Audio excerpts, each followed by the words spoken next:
40% more? That can't be right. I blinked at my screen, the numbers refusing to change no matter how many times I refreshed the page. The compensation spreadsheet that Kyle from HR had accidentally shared with the entire finance department instead of just the leadership team glowed on my monitor, each row more devastating than the last. Mason Reeves, 2 years at the company. Base salary, $137,000. Vanessa Lynn, 14 months at the company. Base salary, $134,500. Tristan Adler, 8 months at the company. Base salary, $142,000. All of them trained by me. All of them making almost 40% more than my $98,750 salary after 9 years of building this company's entire financial infrastructure from nothing. The office sounds faded around me. The clicking keyboards, murmured conversations, the hum of the ventilation system that always ran too cold. I scrolled through the document again, my chest tightening when I found my name buried on page 3. Eleanor Avery, 9 years at the company. Base salary, $98,750. 9 years. Countless 60-hour weeks solving impossible equations, finding errors nobody else could see, creating compliance protocols that saved the company millions, training every single person who now earned dramatically more than me. I glanced across the open office at Mason, laughing at something on his screen, probably another cryptocurrency meme. Mason, who still asked me how to properly reconcile accounts payable despite 2 years on the job. Mason, who earned nearly $40,000 more than me. The email recall notice from Kyle came 3 minutes later, but it was too late. I had already downloaded the spreadsheet and saved it to my personal drive. I closed my laptop and walked directly to Daniel Hammond's office, my manager for the past 6 years. I didn't schedule a meeting, didn't send a message, just knocked twice and entered when he looked up from his desk. Eleanor? Something urgent? He had the audacity to look annoyed at the interruption. I placed my laptop in front of him, open to the spreadsheet. I need to understand this. My voice sounded strange, controlled yet hollow. Daniel's eyes flicked to the screen, then back to me. The slight widening of his pupils told me everything. He knew exactly what I'd found. He closed my laptop and leaned back in his chair, steepling his fingers. Eleanor, you know I can't discuss other employees' compensation. I'm not asking about their compensation. I'm asking about mine. I reopened the laptop. 9 years, Daniel. 9 years building every financial system this company relies on. I trained all of these people who now make 40% more than me. How is that possible? He sighed. That particular sigh manager's perfect to make you feel like you're being unreasonable. The market has changed significantly since you were hired, Eleanor. It's company policy for new market entrants. Your compensation was set in a different economy, so adjust it. It's not that simple. There are bands, structures, policies. He shrugged, actually shrugged at me. Take it or leave it. My hands were trembling, but not from fear. From something else entirely. I'd like to request a formal compensation review. I kept my voice level. I can submit the request, but frankly, it will be denied. We just completed annual reviews last quarter. You received your standard 3% increase. He glanced at his watch. Was there anything else? That night, I didn't cry, didn't scream, didn't call my sister Meredith to vent my frustration. Instead, I opened my laptop at my kitchen table and began to write. I'm Ellie, by the way. Eleanor Avery, 34 years old, the kind of person who alphabetizes her spice rack and color codes her closet. The kind of person who's always been told she's detail-oriented and thorough. Corporate code for, we'll pile work on you until you break because you're too responsible to let things fail. Let me pause for a moment. Before I go any further, could you please take a few seconds to tell me in the comments where you're watching from? I want to know my story reached you, wherever you are. And if you've ever felt undervalued, maybe drop a heart or something. Because what I'm about to tell you changed everything for me. And maybe it will for you too. So there I was, sitting at my kitchen table with a glass of grocery store Cabernet, creating the most important document of my career. I started with a simple timeline of my 9 years at the company. 2014, hired as financial analyst. Built the first automated reporting system that eliminated 30 hours of manual work weekly. 2015, promoted to senior analyst. Restructured the accounts receivable process, reducing outstanding collections by 42%. 2016, created tax compliance framework that passed federal audit with 0 findings. First, clean audit in company history. I documented everything. Every crisis I'd averted. Every dollar I'd saved. Every system I'd built. Every person I'd trained who now earned more than me. I worked through the night, fueled by a cold clarity I'd never experienced before. By dawn, I had created a 43-page analysis titled The Cost of Institutional Memory, a comprehensive breakdown of my value to the company. On the final page, I calculated the exact dollar amount I had saved the company in the previous year alone, $267,459. Compared against the adjustment I should have received to bring my salary to market rate, $39,500. The math wasn't complicated. I printed the document and had it professionally bound at a 24-hour copy shop. Then I went home, showered, and dressed in my most expensive outfit, a charcoal pencil, skirt, and cream blouse I'd bought myself after my last promotion 3 years ago. When I arrived at the office, I headed straight for CEO Garrett Wilson's office. His assistant Tara wasn't at her desk yet. It was only 7:15 a.m., so I slipped into his empty office and placed 3 items in the center of his desk. My resignation letter, an offer letter from a competing firm that had been courting me for months, offering $145,000 plus benefits, my leather-bound analysis. Then I went to my desk and began to work as though it were any other day. By 9:30, my phone rang. Garrett's extension. "Eleanor, could you come to my office, please?" His voice was tight. I took my time gathering my notebook and pen, walked deliberately across the office floor where people were already whispering. Word had gotten out about the spreadsheet. I felt their eyes on me, but kept my gaze forward. When I entered Garrett's office, I found not just him, but Daniel, Kyle from HR, and Vanessa Chen, the COO. My analysis sat open on Garrett's desk. "Close the door, please, Eleanor," Garrett said. At 57, he had the practiced calm of someone who had never been told no. I remained standing even when Garrett gestured to the chair.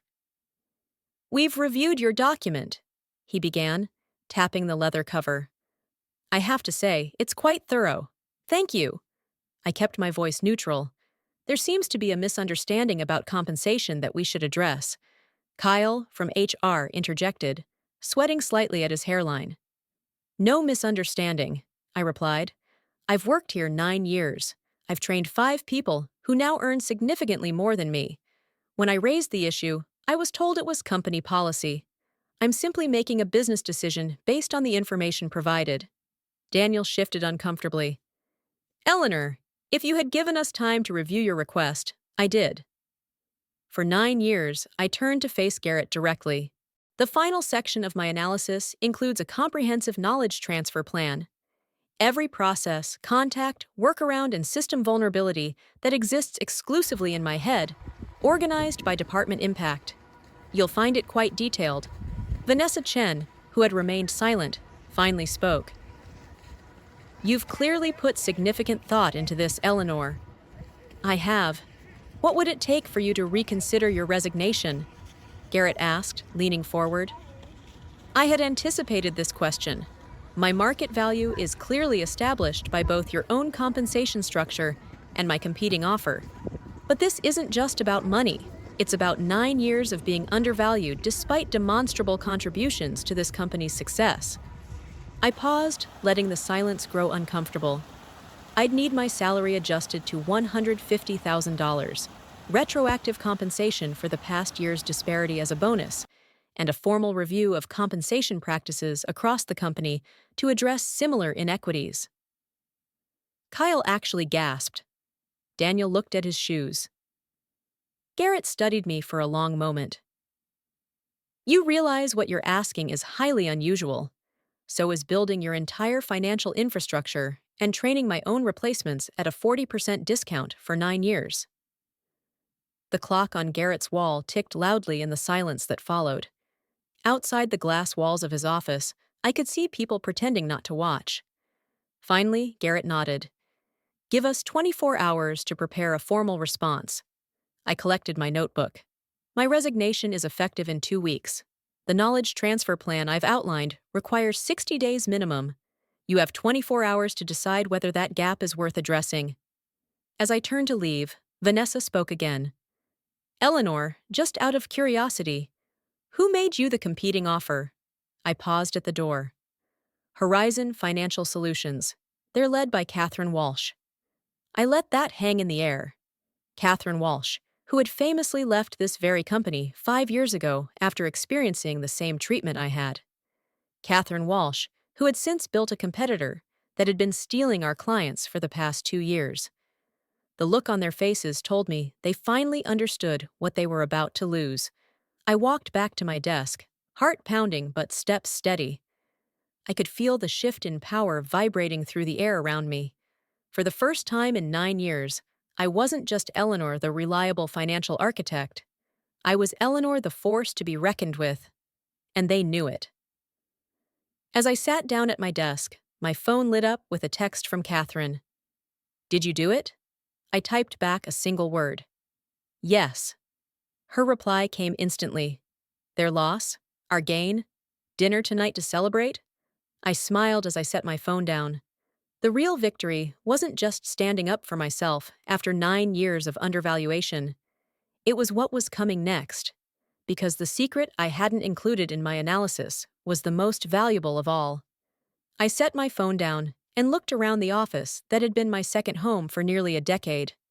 The faint smell of burnt coffee from the break room. The uneven hum of the air conditioning. The view of the city skyline I'd watched grow with new buildings year after year. All so familiar, yet suddenly different. My computer pinged with an incoming message. It was from Jordan in accounts receivable. What's happening? Everyone's saying you quit? News travels fast in an office designed for eavesdropping. I minimized the message without responding, and instead pulled up the file I'd been working on for months. Not my analysis. Something else entirely. When I said I'd documented everything in those 9 years, I meant everything. The first irregular transaction had caught my eye 18 months earlier. A vendor payment that didn't match any approved purchase order. Small enough to fly under the radar. $13,875 to a consulting firm I'd never heard of. I flagged it to Daniel, who dismissed it as pre-approved by executive leadership. The same response I got when I flagged the next one. And the next. After the third dismissal, I started keeping a separate log. Transactions with no supporting documentation. Vendors with post office box addresses and no websites. Payments that occurred like clockwork each quarter. Growing slightly each time. By month 6 of my secret accounting, the pattern was unmistakable. Someone was siphoning company funds through fake vendor accounts. The amounts were calculated precisely to avoid triggering audit thresholds. Starting small and growing just enough each quarter to establish a pattern that wouldn't raise flags if normalized against our growing revenue. It was elegant, really. A financial ghost operation that had diverted over $2.7 million in the past 3 years. This was the document Catherine really wanted. This was why she'd been courting me for months, offering a salary that actually reflected my worth. Because she suspected what I'd confirmed, our company's pristine financial image was built on carefully constructed fraud. My desk phone rang, startling me. Daniel's extension. Eleanor, can you come to the conference room? We'd like to continue our conversation. 3 hours. They'd only needed 3 hours, not 24. I'll be right there. When I entered the Pine Room, our company named conference rooms after trees. How original. I found Garrett, Daniel, Vanessa, and now Thomas Whitaker, our chief legal counsel. Interesting addition. Please sit. Garrett gestured to the empty chair across from him. He looked like he hadn't slept, though though it was barely afternoon. I sat, placing my notebook and pen precisely in front of me. "We've reviewed your requests," Garrett began, "and we're prepared to offer you a revised compensation package." Thomas slid a document across the table. I took my time reading it, aware of 4 sets of eyes watching me. Salary adjustment to $155,000, effective immediately. A retention bonus of $45,000. A new title, Senior Director of Financial Operations. A seat on the Executive Leadership Committee. Everything I'd asked for and more. The desperate counterattack of people who suddenly realized exactly how vulnerable they were. I closed the document and looked up. "This is acceptable. Thank you." The visible relief that washed over Daniel's face was almost comical. "Wonderful," Garrett smiled tightly. "Thomas will work with HR to expedite the paperwork. We're very pleased we could resolve this matter internally." I nodded, gathering my things to leave, when Thomas cleared his throat. "Just one additional matter, Eleanor. As part of this new arrangement, we've prepared a standard confidentiality agreement regarding company compensation structures and any irregularities you may have observed during your tenure." And there it was. I turned to Thomas, my expression neutral. "Irregularities?" Thomas maintained his practice lawyer poker face. "Standard language for executive agreements. Nothing of concern." I let the silence hang for 3 full seconds before responding. "I'll need to review that language carefully before signing. Would you mind emailing it to me?" "Of course." Thomas nodded, though a muscle in his jaw twitched. I stood to leave, but paused at the door. "One more thing. I'd like written confirmation that the compensation review for other potentially affected employees will begin within 30 days, as we discussed." Vanessa and Garrett exchanged glances. "We'll include that in the documentation," Vanessa finally said. I nodded and left, feeling their eyes burning into my back as I walked across the office to my desk. My phone buzzed with another text from Catherine. "Update?" I typed. "Counteroffer accepted. They're including an NDA about irregularities." Her response came quickly. "Perfect. Proceed as planned." The next 2 weeks were fascinating. I was suddenly included in executive meetings I'd previously only prepared materials for. People who had barely nodded at me in the hallway now stopped to chat. Daniel brought me coffee, black, no sugar. Just how I liked it, without being asked. I signed their revised offer letter, but kept finding concerns with the confidentiality agreement, sending it back to legal with questions that required careful rewording. A delaying tactic, Catherine had suggested. The document isn't legally problematic. I explained to my sister Meredith over dinner that weekend. "I'm just buying time." Meredith shook her head, twirling pasta around her fork. "I still can't believe you're doing this. The old Ellie would have just taken the money and been grateful." I set down my wine glass. The old Ellie let herself be undervalued for 9 years. The new Ellie understands her worth. And the new Ellie is kind of terrifying. Meredith laughed. "I love it." For those wondering what happened, because I know you're wondering, let me be clear. I didn't break any laws. I didn't steal company secrets. I didn't sabotage systems. What I did was much more effective. On day 15, after my confrontation, one day after my resignation would have taken effect, I sat across from Garrett, Daniel, Vanessa, and Thomas again. This time, we were joined by Amara Jackson, the chair of the board of directors, connecting via video conference. "Eleanor, thank you for your patience as we've worked through the details of your new role," Garrett began, smiling that CEO smile that never quite reached his eyes.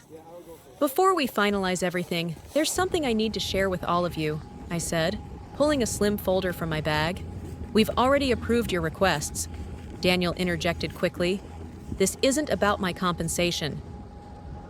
I opened the folder and distributed copies of a 15-page document to everyone at the table, sending the digital version to Amara.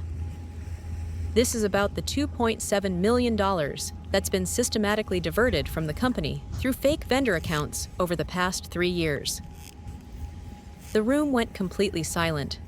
On the screen, Amara leaned forward, eyes narrowing as she scanned the document. I've detailed the transaction patterns, the shell companies involved, and traced the funds to their final destination. I kept my voice calm, professional. I initially flagged these inconsistencies to Daniel 18 months ago, but was told they were approved at the executive level.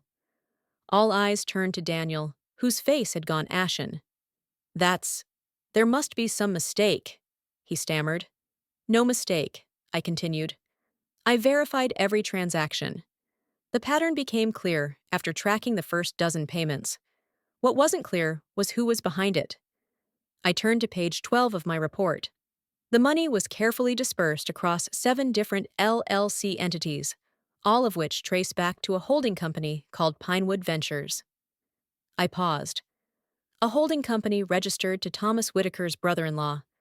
Thomas's expression didn't change, but his knuckles went white, where his hands gripped the table. This is absurd, he said evenly. I've never heard of Pinewood Ventures. Perhaps not by name, I agreed. But the signature authorizing the formation documents matches the signature on your marriage certificate to Claire Whitaker, née Peterson. Your brother-in-law, Jordan Peterson, signed both.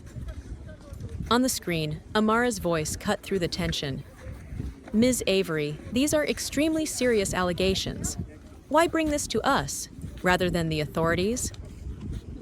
I met her gaze through the camera because I believe in giving this company the opportunity to address the situation internally first.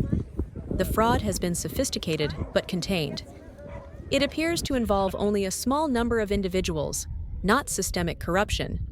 What I didn't say was that Catherine had advised this approach. Let them think you're doing them a favor, she told me. Give them just enough rope to hang themselves.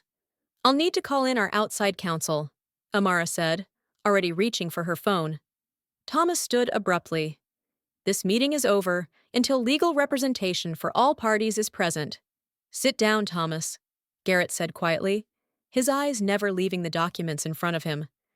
Eleanor, how long have you been compiling this information? 18 months, since the first time I reported an irregular payment and was ignored. Daniel looked like he might be sick. I didn't. I never. You never asked questions. I finished for him. You never investigated when I raised concerns.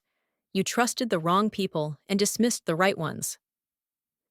The next 8 hours were a blur of emergency board calls, outside counsel arriving, security escorting Thomas from the building, and forensic accountants being brought in. I answered questions calmly, provided all my documentation, and watched as the company I'd given 9 years to grappled with the betrayal of its trusted legal counsel. By midnight, it was clear that Thomas had been the architect of the scheme, with 2 accomplices in the accounting department who had helped process the fraudulent payments. Daniel hadn't been complicit, just negligent and too trusting of Thomas, who had assured him the payments were legitimate executive-approved consultancy fees. I left the building at 1:17 in the midnight, exhausted but eerily calm. Catherine was waiting in her car across the street. How did it go? She asked as I slid into the passenger seat. Exactly as you predicted. Thomas is finished. The board is in panic mode. Garrett and Vanessa are scrambling to contain the damage. Catherine smiled in the darkness. And you? I start as your new chief financial officer next month, as agreed, with a signing bonus matching what they embezzled from their own company. I leaned back against the headrest. But first, I'm taking 3 weeks off. I haven't had a real vacation in 9 years. What happened after that? Well, that's when things got really interesting. The company tried to keep the embezzlement quiet, but these things have a way of getting out. Within days, Thomas and his accomplices were facing criminal charges. Daniel was placed on administrative leave pending an internal investigation into his oversight failures. The board brought in an independent firm to conduct a complete audit of all financial systems I had built and knew inside and out. 2 days before I was set to start my new role at Catherine's company, Garrett called me personally. Eleanor, I'm hoping we can talk. His voice had lost that CEO confidence. The audit team is struggling with some of the systems you designed. They're finding it challenging to understand your methodology. I almost laughed. My methodology is fully documented in the knowledge transfer plan I provided. The one you ignored when you thought you could simply pay me to stay quiet. We're prepared to offer you a consulting fee to assist with the transition. Name your price. My price? I echoed. My price was being valued fairly for 9 years of loyalty and expertise. That opportunity has passed. I hung up and blocked his number. When I walked into Catherine's office on my first day as CFO, she greeted me with a glass of champagne. To new beginnings, she toasted. And to knowing your worth, I added.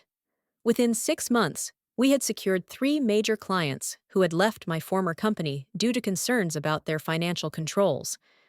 Within a year, our firm had doubled in size and was recognized as an industry leader in transparent financial practices.